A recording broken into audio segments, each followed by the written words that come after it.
नमस्कार, मैं सुनील अंजाना जागो समाज चैनल में आपका स्वागत करता हूं। आज हमें दिल्ली के जंतर मंतर पर, जहां देखिए शिविर में होती हत्याओं पर एक महात्मा रावण जी ने, जो पंजाब से हैं, धर्म गुरु हैं, और उन्होंने एक कारवा चलाया कि देखिए शिविर में जो जितने भी हत्याएं होती है उनको मुआवजा जो है वो सही नहीं मिलता और उनको इग्नोर किया जाता है, उनके गरीब समझकर उन्हें ठुकरा दिया जाता है। तो महात्मा रावण जी ने देखिए आवाज़ उठाई है उनके खिलाफ कि उनका मुआवजा ज़्यादा से ज़्यादा होना चाहिए, घर में एक नौकरी होनी चाहिए और फैसिलिटीज़ ज़्यादा से ज़्यादा होनी चाहिए। तो चलिए हम चर्चा करेंगे महात्मा रावण जी से, और यहाँ पर जो आए हैं योगेंद्र यादव जी हैं और काफ़ी बुद्धिजीवी लोग यहाँ पर आए हैं, उनसे हम चर्चा करेंगे। इस देश की खातिर लड़ते हैं, कोई महामारी में फैल जाए हम भी तो गड्ढे में मरते हैं, कई बार मौत के कुएं से हम बाहर नहीं आ पाते हैं, मेरा देश ना दूषित हो जाए हम मौत को गले लगाते हैं। सरहद पे लड़ने वालों ने कई बार विरोधी मारा है, सीवरेज की गंदगी दुश्मन है, हमें मौत के घाट उतारा है, और जाए बाहर तो जीते नहीं, बीमारी से मर जाते हैं, मेरा देश में दूषित हो जाए हम मौत को गले लगाते हैं। हम भी तो जीना चाहते हैं, आदत ये आज छुड़ाई है, हमें अलग आरक्षण दे दो तुम, रावण जी यही भरपाई है, आज से लगाई है, हमें अलग आरक्षण दे दो तुम, रावण जी यही भरपाई है। हम अपना जीवन जी बैठे बच्चों की खुशियाँ चाहते हैं, मेरा देश में दूषित हो जाए हम मौत को गले लगाते हैं।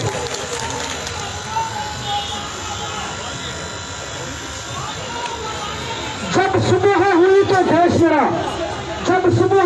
देश मेरा मंदिर मस्जिद को जाता है, अटवाल के हिस्से पूजाना। जब सुबह हुई तो देश मेरा मंदिर मस्जिद को जाता है, अटवाल के हिस्से पूजाना। मजबूर में झाड़ू उठाता है, मेहनत का पैसा ना मात्र, इसलिए दस बुलाते हैं, मेरा देश में दूषित हो जाए हम मौत को गले लगाते हैं। जय वाल्मीकि।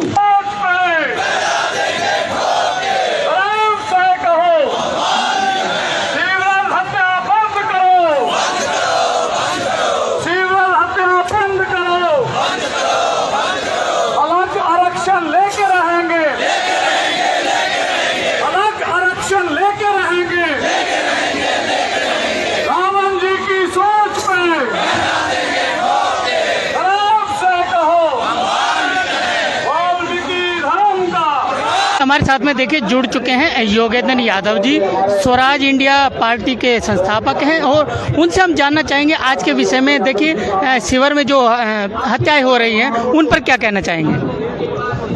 ये तो हमारे समाज पे, देश पे, संविधान पे सबसे बड़ा कलंक है। हम मंगल ग्रह की बात करते हैं, बड़ा बड़ा बुलेट ट्रेन की बात करते हैं, ये सब बाद में कर लेना, पहले कम से कम इंसान को शिविर में घुसने से तो रोक लें जी। तो मैं समझता हूँ कि एक न्यूनतम जो होना चाहिए, राष्ट्रीय कंसेंसस होना चाहिए कि कोई इंसान शिविर में नहीं घुसेगा। ये मानवता पे कलंक है। 2 साल के अंदर इस देश में मैला उठाने का, ड्राई लेट्रिन का सिस्टम खत्म होगा। ये देश पर कलंक है। बुलेट ट्रेन, मंगल ग्रह बाद में कर लेंगे, और तमाम सफाई कर्मचारियों को एक नियमित नौकरी दी जाए। ये सब काम करना हमारी प्राथमिकता होनी चाहिए, जिसके लिए तमाम लोग इकट्ठे हुए हैं, और इसीलिए हम इसके साथ।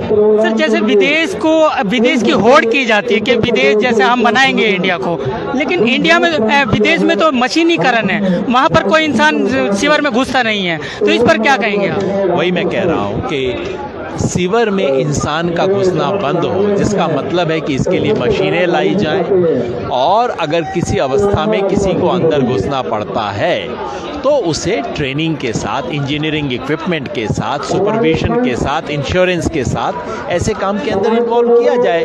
तो जैसे दमकल के कर्मचारी, फायर ब्रिगेड के कर्मचारी को जो दर्जा होता है, बिल्कुल वैसा ही ये काम है, उसी तरह से उनको दर्जा मिलना चाहिए। तो आप किस पार्टी पर ये निशाना साध रहे हैं? तमाम पार्टियों की यही स्थिति है, सरकारें आई हैं, लेकिन ये जो दो है, शिविर का सवाल और मैला उठाने का, इन दोनों से समाज ने मुक्ति नहीं पाई है।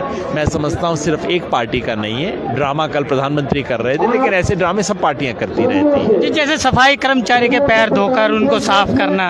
उन्होंने पाँव धोए, मुझे लगा कि यार ये उनके पाँव धोने की बजाय अगर हम अपने मन का मैल धो लेते तो कितनी बड़ी बात हो जाती। कम से कम पता लगता कि कानून बनने के बाद लागू क्यों नहीं होता, सुप्रीम कोर्ट का जजमेंट लागू क्यों नहीं होता, इस सब बारे में कुछ सहमति बनती तो वो ज़्यादा बड़ा बात हो। मतलब समस्याएं खड़ी है, तनख्वाह टाइम से नहीं है, उनका एरियर टाइम से नहीं है, मगर पैर धोने से पेट भर जाएगा।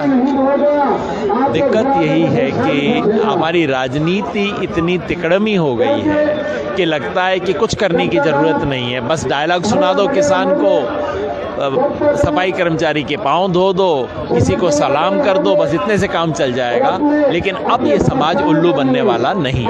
देखिए, आप एक बुद्धिजीवी हैं और आप समझ सकते हैं कि सफाई कर्मचारी में तकरीबन वाल्मीकि समाज काम करता है और गवर्नमेंट को ये पता लग चुका है, राजनेताओं को ये पता लग चुका है कि ये किस तरह से पिघल पाएंगे। ये पिघालने का एक कोई तरीका तो नहीं है कि पाँव धोने। बिल्कुल, ये नाटक नौटंकी इसीलिए की जाती है ताकि बिना कुछ किए इनके वोट झटके जा सके। लेकिन मैं समझता हूँ आज की सभा से ये लगता है कि हाँ, अब लोग इतना जल्दी से उल्लू बनने वाले नहीं हैं। अब लोग कहेंगे कि कुछ करो, उसके बाद वोट के हकदार बनो। जी, धन्यवाद सर।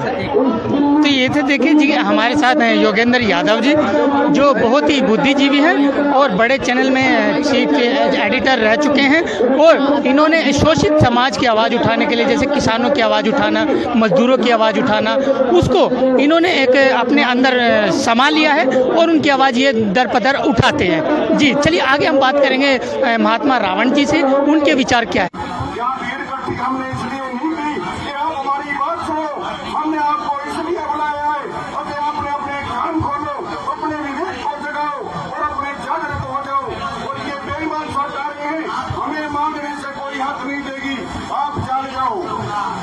ये सफाई कर्मी हो भाइयों, बात समझना, ये सफाई कर्मी हो भाइयों, सफाई कर देंगे सहारी, संगठित होकर के खत्म कर दो महामारी। आप लोग जब तक संगठित नहीं होंगे, ये महामारी हमारे लोगों का जो है, जो कुर्बानी है, जो गैरत की जाती है, हमारे लोगों को सरकारें कोई सुविधा नहीं देती। आप लोगों ने अपना कैंडिडेट, अपना नेता, ईमानदार नेता आप लोकसभा और विधानसभा में भेज दो, आपको न्याय मिल जाएगा। जय भारत। चलिए, हमारे साथ में जुड़ चुके हैं, देखिए, शुक्राचार्य दर्शन रतन रावण जी, जो आज मूवमेंट लेकर चले हैं। शिविर में जो हत्याएं हो रही है, जो डूबकर मौत हो रही है, उन पर कुछ कहना चाहेंगे। जी बताइए। ये एक बहुत घिनौना काम हो रहा है, अमानवता है। ये एक लगातार जिंदा आदमी शिविर में उतरता है मगर बाहर जिंदा नहीं आता है, तो उसको लेके ना किसी राजनीतिक दल ने चिंता जाहिर की, ना किसी एनजीओ ने चिंता जाहिर की, और आज हम उसी के लिए यहाँ पर उपस्थित हुए हैं कि ये जो हत्या है इसको रोका जाए। और अगर शिविर में उतरने का बहुत ज़रूरत पड़ जाती है तो कम से कम ये व्यवस्था हो कि उसको पहले ट्रेनिंग दी जाए, उसके सुरक्षा उपकरण दिए जाएं, तभी उसको शिविर में उतरे वो।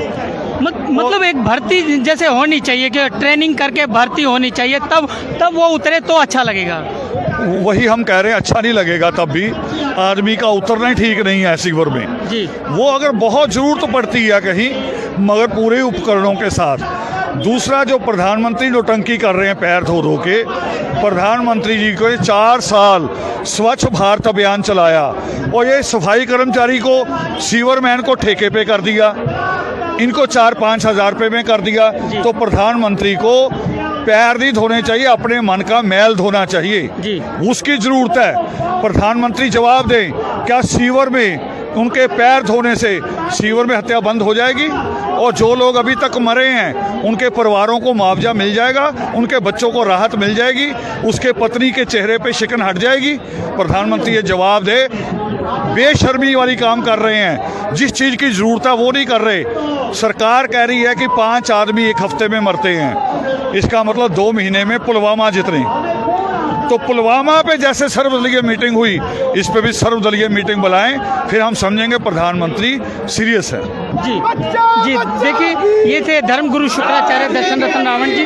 इनके विचार देखिए क्रांतिकारी है, क्योंकि दिल में दर्द है, दिल में दर्द जिसके होता है वो क्रांतिकारी ही होता है, और सरकार उसको विरोधी भी बना देती है और आतंकवादी का दर्जा भी दिया जाता है। आज जैसा दौर चल रहा है, देखिए शिविर में हत्या और सफाई कर्मचारी की हत्या होना एक जलन सा बन गया है, और इसे रोकने के लिए पंजाब और काफ़ी स्टेट से लोग यहाँ पर आए हैं। काफ़ी स्टेट से आप कहाँ से आए हैं? बीकानेर से। बीकानेर से आए हैं। और आप कहाँ से आए हैं? बीकानेर से आए। आप कहाँ से आए हैं? आगरा, उत्तर प्रदेश। जी, क्या मतलब क्या समस्या है? सीवर में निरंतर होती हत्याएं और अलग आरक्षण को लेकर समस्त भारत के वाल्मीकि समाज जंतर मंतर पर प्रदर्शन और धरना आंदोलन के लिए आदरणीय दर्शन रत्न रावण साहब जी के सानिध्य में इकट्ठा हुआ है और मांग कर रहा है कि सीवर में हत्याएं बंद की जाएं और उनको एक सुरक्षित सफल मुआवजा दिया जाए। कितना मुआवजा वैसे कितना होना चाहिए? आपकी डिमांड कितनी है? आर्मी की तर्ज पे 50 लाख रुपए और एक स्थायी नौकरी उसके घर में किसी एक व्यक्ति को। जी, और फ्लैट भी मिलना चाहिए। एक फ्लैट भी मिलना चाहिए, बिल्कुल। जी जी जी, देखिए एक फ्लैट और 50 लाख रुपया और एक स्थायी नौकरी यानी पक्की नौकरी मिलनी चाहिए, ये इनका कहना है। तो देखा ये जाएगा कि सरकार इनकी बात पर गौर करती है या इग्नोर करती है। इरादे वैसे के वैसे मजबूत रहे।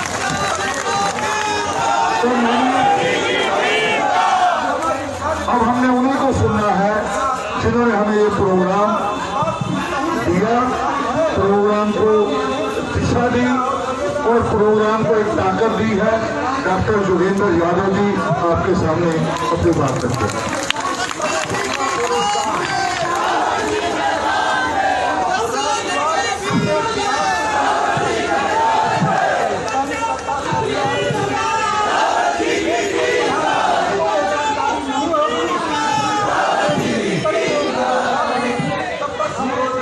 आदरणीय दर्शन रत्न रावण जी, प्रोफेसर पूर्वानंद जी, मंच पर उपस्थित सभी साथियों, मीडिया कर्मियों, अभी किसी पत्रकार ने मुझसे पूछा कि इलेक्शन नजदीक आ गया और आप लोग अब ये मुद्दा उठाने लगे हो। मैं हंसा। साथ में देखिए जुड़ चुके हैं फेसबुक स्टार उदय गिल जी, जो फेसबुक पर हमेशा छाए रहते हैं और मजदूरों के लिए और शोषितों के लिए वो अपने कमेंट भी लिखते रहते हैं और काफी इम्प्रेस्ड इनसे लोग हैं। और राजस्थान से भी हमारे साथ में देखिए, हम इनसे जानना चाहेंगे आज के विषय में, आज का क्या चलन चल रहा है।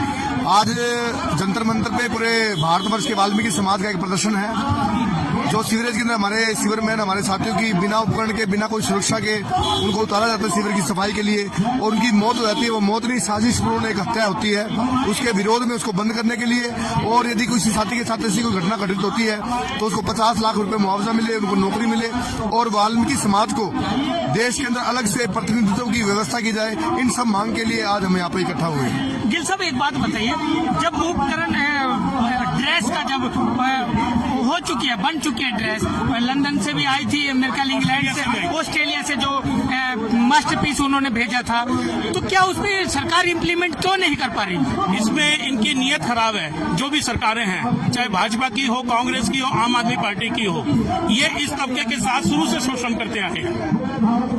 इनकी नीयत नहीं है।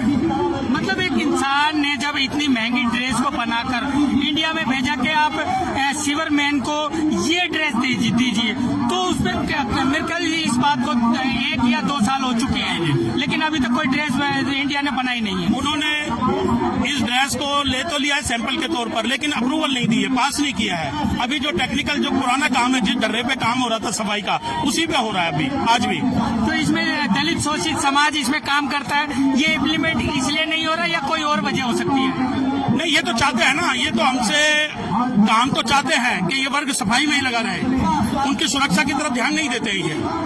अब ये आज आप देख रहे हो सारा वाल्मीकि समाज आया हुआ है जी, सभी प्रदेशों से आया हुआ है। अब ये आवाज उठ गई है, अब ये ज्वाला जल गई है। मतलब देखिए, मैं आपको बताना चाहता हूँ, शिविर में सिर्फ वाल्मीकि समाज नहीं उतरता, इसमें सर्व समाज उतरता है, इसमें माइनॉरिटी के लोग भी होते हैं और हर समाज का लोग इसमें होता है, ब्राह्मण, बनिया और राजपूत को छोड़कर। तो इसका मतलब इसमें सुलेशन नहीं हो पा रहा है अभी तक। भाई सरकार की देखो सीधी बात है, सरकार की नीयत नहीं है इसमें। यही नहीं कि हमारी कम्युनिटी का आदमी मर रहा है, दूसरी कम्युनिटी के लोग भी आज सफाई का काम कर रहे हैं, सीवर की सफाई कर रहे हैं, वो भी मर रहे हैं। अभी दिल्ली में अपना जो बिल्डिंग में 4 लोग मरे थे वो गैर समाज के लोग थे, मुस्लिम समाज के लोग थे। हम तो इंसानियत वाले लोग हैं, इंसान तो मर रहा है ना, जाति नहीं मर रही, इंसान मर रहा है। मतलब सिर्फ एक वाल्मीकि समाज को लगा है कि भाई इनके लिए आवाज उठानी चाहिए, और कोई मंदिर के लिए तो दुनिया आवाज उठाती है। आज इस चीज के लिए कोई आवाज नहीं उठा रहा कि भाई लोग मर रहे हैं, शिविर में मर रहे हैं, इनके लिए मुआवजा ज्यादा होना चाहिए, उसके परिवार के लिए फैसिलिटी होनी चाहिए, पक्की नौकरी होनी चाहिए। तो इसमें क्या कहना चाहिए? सारी सुविधाएं तो सरकार देगी, सरकार के पास मैकेनिज्म नहीं है, सिस्टम नहीं है और वो सोच भी नहीं है। अगर ये इनकी सोच बदल जाए तो ये काम रूटीन में हो सकता है। विदेशों में भी आप देखिए कितना अच्छे तरीके से सफाई होती है, उनके पास सुरक्षा के सभी आइटम होते हैं। या क्या है, पैंट शर्ट में ही अगर सफाई कर्मचारी काम करता है जी, हाँ, उस तरह की सुरक्षा नहीं है, भारत सरकार नहीं देगी, नहीं देगी। आज लेकिन आज प्रधानमंत्री मोदी आज सफाई कर्मचारी वो पैरों में है, आज वो पैर पकड़ रहा है। क्यों पकड़ रहा है? लेकिन उनकी सुरक्षा की बात नहीं करता, उनकी सैलरी की बात नहीं करता, उनके हक अधिकार की बात नहीं करता। वोट की खातिर आज प्रधानमंत्री सफाई कर्मचारी वर्ग के पैरों में है। और बाकायदा नवीन वैद जी देखिए हमारे साथ में हैं, जो लीडर हैं और मजदूरों के लिए लड़ाई हमेशा लड़ते हैं।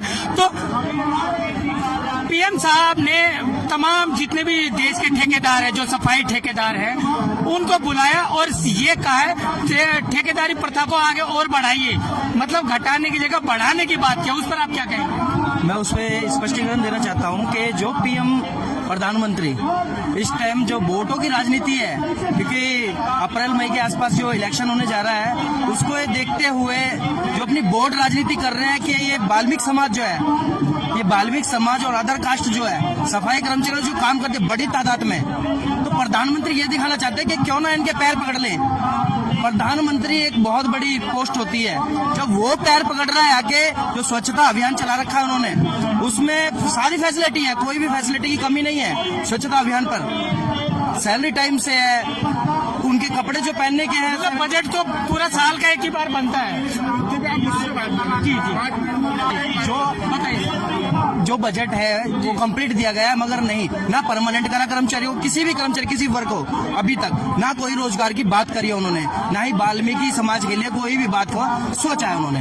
जी देखिए, बजट जो है वो साल भर का एक ही बार होता है, लेकिन उस बजट को जो है सरकार क्या करती है, बिल्डिंग डिपार्टमेंट हुआ या कोई कंस्ट्रक्शन का काम हुआ, उनके ठेकेदारों को बांट देती है। और ये बेचारे जो सफाई कर्मचारी है, जो शिवरमैन है, ये इंतजार करते रहते हैं कि हमें हमारा पैसा मिलेगा, लेकिन कोई पैसा नहीं मिलता और सरकार की इसमें संवेदना भी नहीं है देने की। जी उदय गिल जी, यही बात है। जी सर, हमारे साथ जागो समाज चैनल, आपका अपना चैनल, इसे लाइक करें, कमेंट करें और शेयर करें और सब्सक्राइब अवश्य करें। धन्यवाद।